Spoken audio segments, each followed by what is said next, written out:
Jadi kita setara nih sejajar nih, bukan Bu Narti dan Pak Wahyu yang singkat, tapi kita berdiskusi bersama-sama supaya tahu aset sekolah kita apa, digunakan untuk apa, ya. Seperti itu. Lanjut Pak Wahyu. Nah ini nanti ya. Nah ini tim kita ada 2 orang, kenal semuanya?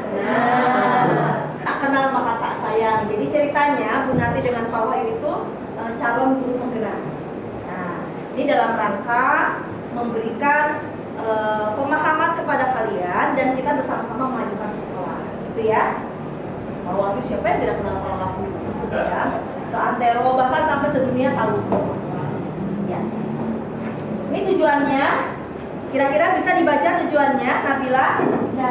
Ya. Tujuan pembelajaran khusus. Tujuan pembelajaran khusus kali ini adalah si Gipi mengidentifikasi secara kolaboratif bersama warga sekolah tentang aset atau kekuatan atau sumber daya yang dimiliki sekolah. Nah, jadi CGP-nya nanti sengaja dengan Pak Wahyu. Nah, kita akan mengidentifikasi itu apa nih aset sekolah, kita petakan, kita punya apa saja, gitu ya, untuk program sekolah nanti. Itu maksudnya berkolaborasi. Lanjut. Nah, sekarang gini, pernah nggak kalian kalau membeli sesuatu itu bisa datang ke Alfamart, boleh mengambil begitu saja? Harus punya apa? Wah. Iya. Melamar pekerjaan, apakah kamu masuk kantor langsung diterima? Iya. Harus punya apa? CV Punya CV, punya modal ya, punya modal. Tidak mungkin kamu masuk ke suatu lembaga ataupun kita menginginkan sesuatu tanpa modal. Betul ya? Sepakat ya? Ya. Jadi ini di sini judulnya pemimpin dalam pengelolaan sumber daya. Pemimpin di sini adalah guru sebagai pemimpin, kepala sekolah sebagai pemimpin. Kalau kalian masih yang kita pilih. Sekolah wajib membangun ekosistem yang mampu mendukung pertumbuhan dan punya IG, OSIS punya, medsos kan? Iya. Modal kan? Iya. Bisa dimanfaatkan kan? Bisa. Untuk menyampaikan apa? Informasi prestasi gitu kan? Iya. Jadi tahu modal sosial. Terus modal apa lagi? Modal politik. Jangan ingat Prabowo sama Jokowi ya. Kebijakan. Politik itu kebijakan sekolah itu modal Politik.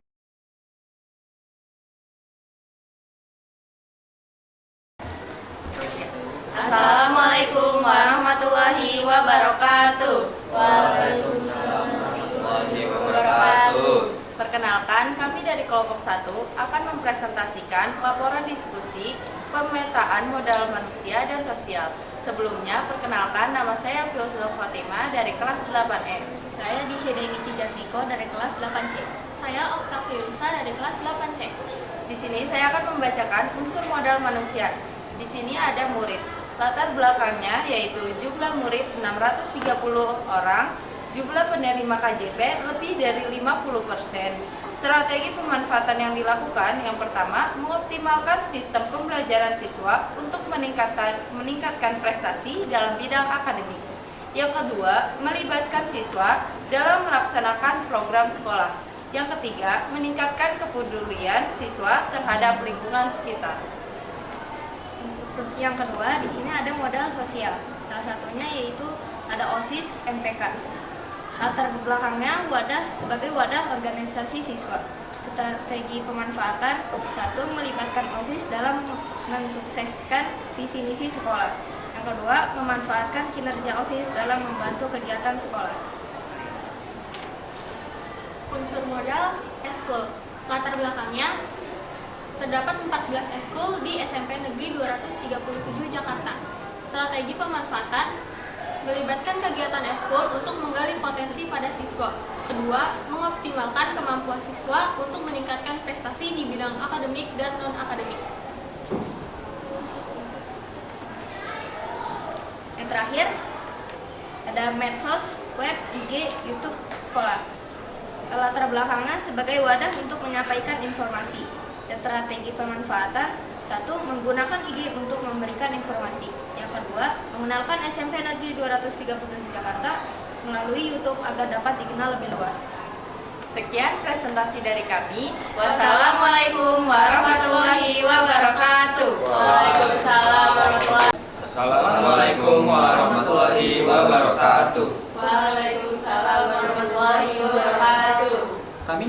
dari kelompok 2 akan mempresentasikan hasil diskusi kami mengenai pemetaan modal fisik dan lingkungan sekitar sekolah. Pertama, modal fisik. Modal fisik yang pertama yaitu gedung sekolah. Latar belakangnya yaitu ada luas lahan dan luas bangunan. Strategi pemanfaatannya yaitu memaksimalkan fungsi gedung sekolah sebagai tempat belajar dan bekerja keluarga besar SMP Negeri 237 Jakarta. Lalu yang kedua ada Ruang kelas. Latar belakang ruang kelas adalah sebagai tempat belajar, tempat kegiatan ekstrakurikuler, dan tempat kegiatan keagamaan. Strategi pemanfaatan ruang kelas yaitu memanfaatkan ruang kelas untuk mengoptimalkan proses pembelajaran. Baik, selanjutnya ada model lingkungan sekitar sekolah. Yang pertama ada GOR Suralaya, tempat latihan badminton. Lalu strategi pemanfaatannya memanfaatkan GOR untuk seksi O2SN untuk cabang bulu tangkis tingkat kecamatan dalam meningkatkan prestasi siswa dalam bidang non-akademik. Lalu yang kedua, sekolah lanjutan. Ada SMK 58, SMK 24. Latar belakang, tempat melanjutkan pendidikan. Strategi memanfaatkan sekolah lanjutan untuk mengoptimalkan melanjutkan pendidikan ke jenjang lebih tinggi. Dan sebagai sumber informasi untuk sekolah lanjutan. sekian mengenai presentasi kami dari kelompok 2 mengenai pemetaan modal fisik dan lingkungan. Terima kasih. Wassalamualaikum warahmatullahi wabarakatuh. Assalamualaikum warahmatullahi wabarakatuh. Waalaikumsalam warahmatullahi wabarakatuh. Kami dari kelompok 3 ingin mempresentasikan hasil diskusi kelompok mengenai pemetaan modal agama dan budaya. Kenalkan, nama saya Nindya Rida Salsabila. Perkenalkan, nama saya Nabila Alia Putri. Perkenalkan, nama saya Rafael Dini Adri. Untuk soal Nomor 1, peringatan Hari Besar Agama. Latar belakang, mengetahui amanat yang ada pada hari besar tiap agama. Strategi memanfaatkan kegiatan peringatan Hari Besar Agama untuk meningkatkan keimanan dan ketakwaan warga sekolah. 2. Pembiasaan sholat duha, tadarus, sholat zuhur berjamaah, dan lain-lain. Latar belakang, meningkatkan keimanan, meningkatkan pengetahuan agama, meningkatkan tali persaudaraan antar siswa. Strategi pemanfaatan mendekati diri dengan Tuhan Yang Maha Esa dan juga memahami kegiatan keagamaan. Yang ketiga, kegiatan kebaktian. Latar belakang atau potensinya yaitu meningkatkan keimanan dan ketakwaan kepada Tuhan Yang Maha Esa. Strategi pemanfaatnya yaitu mengoptimalkan kegiatan kebaktian untuk meningkatkan imtak warga sekolah yang non-muslim. yang keempat, kegiatan gotong royong, budaya positif.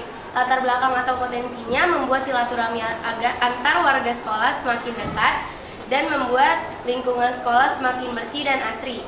Strategi pemanfaatannya untuk meningkatkan kesatuan dan persatuan warga sekolah dengan berjalannya beberapa program ini.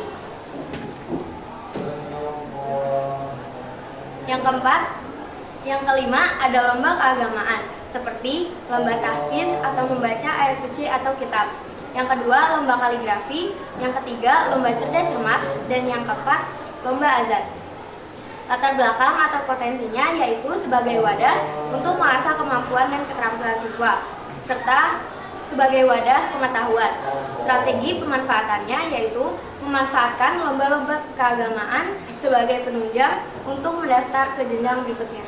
Yang keenam atau yang terakhir adalah lomba kebudayaan. Contohnya adalah lomba FLS 2N, yang kedua membuat poster digital, dan yang ketiga menggambar tentang budaya. Latar belakang atau potensinya adalah prestasi akademik dan non-akademik siswa. Strategi pemanfaatannya mengasah keterampilan, menambah pengalaman, dan memanfaatkan untuk modal siswa agar beranjak ke jenjang pendidikan selanjutnya melalui jalur akademik dan non-akademik. Sekian, terima kasih. Wassalamualaikum warahmatullahi wabarakatuh.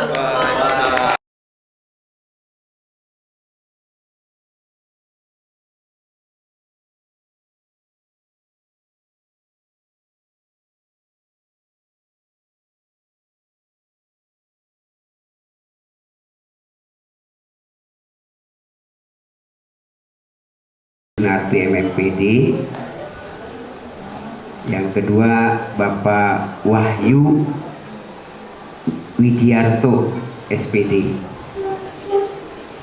Alhamdulillahirobbilalamin. Kita panjatkan puji syukur kehadirat Allah Subhanahu wa taala, Tuhan yang Maha Esa, bahwasanya hingga detik ini alhamdulillah kita masih diberikan nikmat sehat walafiat,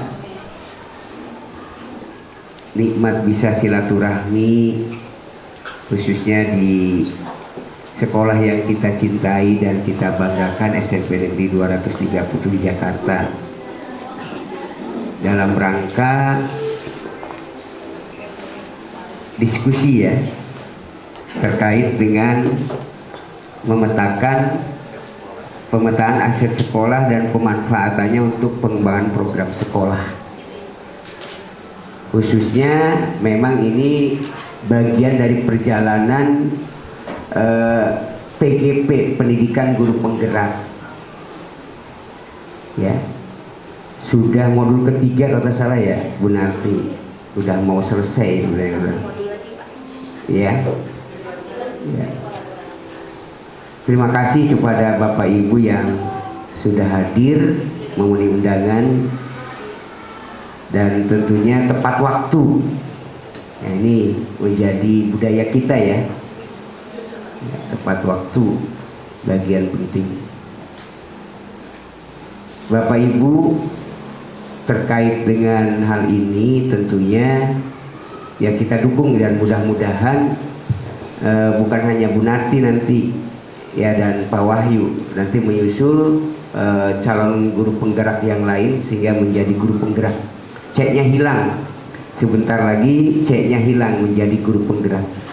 Dan insya Allah akan menggerakkan khususnya di komunitas sekolah kita. Imbasnya adalah kepada peserta didik ya, yaitu peningkatan kualitas. Siang hari ini kami membersamai Bapak Ibu secara kolaboratif bersama warga sekolah. Ada unsur siswa tadi sudah terlebih dahulu, sekarang unsurnya dari guru yang diwakili oleh koordinator mata pelajaran dan unsur dari komite. Untuk apa Bapak dan Ibu? Tentu saja untuk mengidentifikasi aset atau kekuatan sekolah, itu tujuannya. Kemudian Bapak dan Ibu, pernah tidak kita memiliki suatu kegiatan, misalnya mau mengadakan pensi. Saya ingat betul waktu mau ada pensi itu, ya ini kan nggak boleh oleh dinas, kita nggak punya tenda, kita nggak punya ini, kita nggak punya, semuanya kita nggak punya.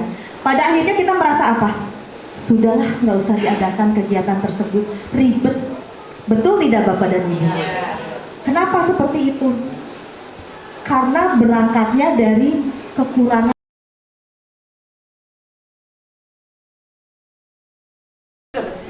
Siap. Sebelumnya kita akan jalan secara terus. Semangat pagi! Pagi! Moto kita apa? Tancap terus, gaspol! Moto 3,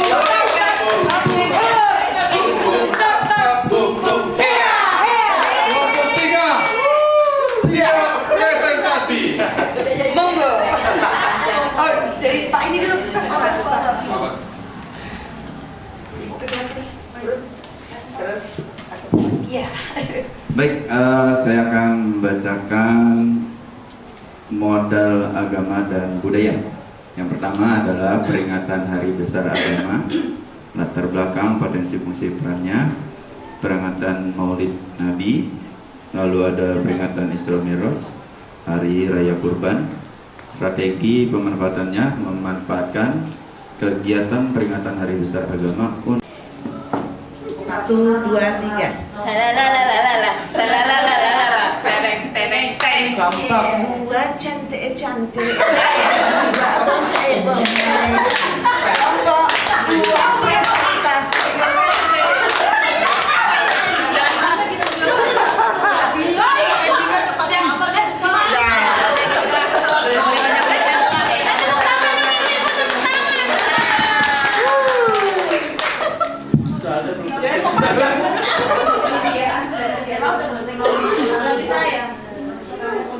Assalamualaikum warahmatullahi wabarakatuh. Waalaikumsalam. Terima kasih kelompok 2 diberikan kesempatan pertama untuk mempresentasikan hasil diskusi kami untuk pemetaan modal fisik dan lingkungan. Ada 10 unsur modal fisik. Kami mulai dari ruang kelas. Ruang kelas bisa kita gunakan untuk kegiatan KBM, untuk ekskul, untuk pembinaan, dan juga untuk pembiasaan. Nah, strategi pemanfaatannya memaksimalkan dalam kegiatan sekolah, baik itu untuk kegiatan intra dan ekstrakurikuler. Lalu ruang lab IPA, ruang lab TIK, ruang multimedia, ini bisa kita gunakan untuk kegiatan KBM, untuk praktik ya, dan juga untuk rapat ya. Strategi pemanfaatannya mengoptimalkan penggunaan sesuai dengan fungsinya. Lalu lapangan olahraga biasa kita gunakan untuk kegiatan KBM, untuk upacara, pembiasaan, dan ekskul. Satu, habis.